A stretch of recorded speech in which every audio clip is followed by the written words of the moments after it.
महापुरुषों की जीवनी के विषय में जितना ही विवेचन किया जाए, उनकी रहनी के बारे में जितना ही बात किया जाए, उतना ही कम पड़ता है। और मुझे सर्वाधिक आकर्षित करता है धर्म सम्राट स्वामी श्री करपात्री जी की जीवनी। उनकी जीवनी को मैंने जितने बार भी पढ़ा है, बहुत से लोगों ने उनके ऊपर किताबें लिखी हैं, विवेचनाएं की हैं अपने अपने हिसाब से,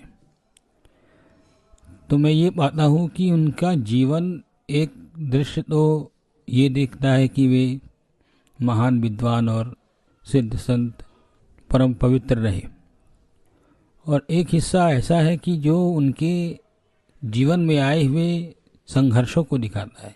सरकार से सीधी टक्कर, गोरक्षा आंदोलन, राम राज्य परिषद इत्यादि जो उनके जीवन के प्रकल्प रहे, और बड़ा ही कठोर जीवन उनका रहा। ऐसा जीवन सन्यासी और किसी सन्यासी का दिखता नहीं। उसी में से आज ये प्रसंग है जो उनके ऊपर हमला हुआ। बहुत से लोग जानते हैं, बहुत से लोग नहीं भी जानते। ये बात है सन 1960 के दशक में गोरक्षा आंदोलन के अभियान में स्वामी जी को तिहाड़ जेल में बंद कर दिया गया था। वहाँ भी सत्संग का कार्यक्रम चलता ही रहता था। एक दिन जब सत्संग चल रहा था, महाराज श्री की कथा हो रही थी, उसी समय अकस्मात जेल के अन्य कुछ खूंखार कैदियों ने लोहे की छड़ों से महाराज जी पर हमला कर दिया। यह हमला इतना घातक था कि उस समय पर वो मृत ही दिख पड़े, किंतु सर्वेश्वर सर्वशक्तिमान प्रभु ने महाराज के जीवन की रक्षा करी। उस हमले में विशेषकर आंखों पर चोटें लगी थी उनके।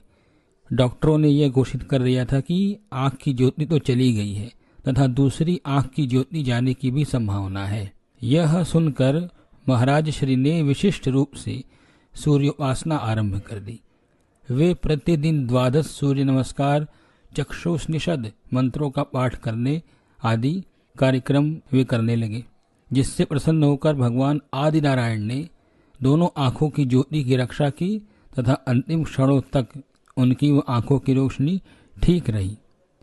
इसमें विशेष ये भी रहा कि चिकित्सकों के कहने पर नेत्रों में डालने के लिए जो औषधि भी दी गई थी, घाव भरने के लिए और ठीक करने के लिए, उसका ये इतने कष्ट में भी ध्यान रखते थे कि एकादशी के दिन कुछ भी आंखों या मुख में ना जाए।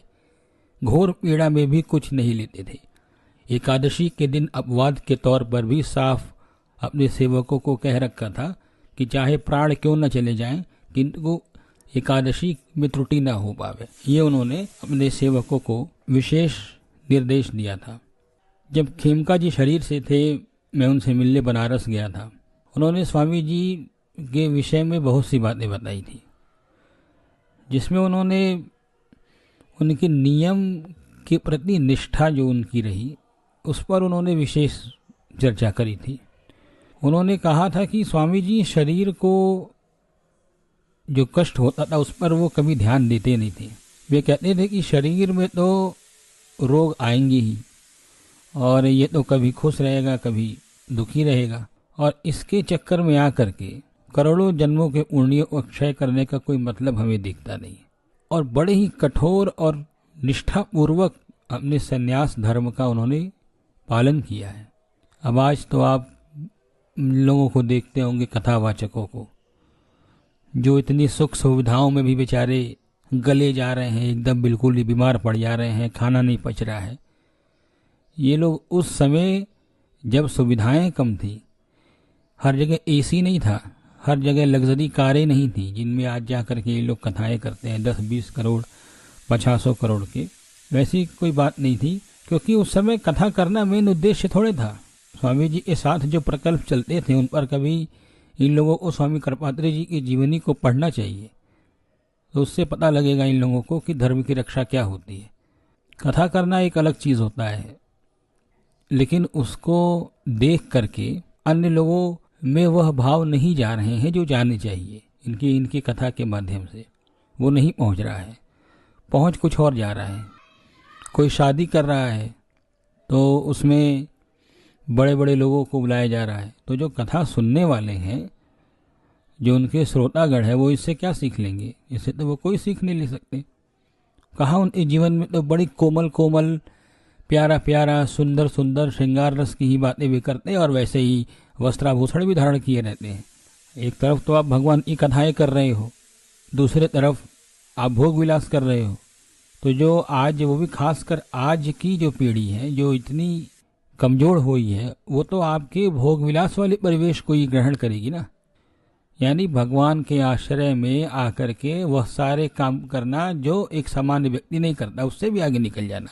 एक जो गृहस्थ, बल्कि इनसे तो बड़े संत सामान्य गृहस्थ लोग हैं, वो तो बेचारे सीधा साधा जीवन जीते हैं। यहाँ पे कहने का अर्थ बस इतना ही है कि जो पहले के संत हो गए हैं, वो संत, उस तरह के संत आज के परिवेश में बहुत ही कम है। 2-3% होंगे तो होंगे, और जो सिद्ध है वो तो छुपे हुए, तो कभी कैमरे पर भी नहीं आते हैं।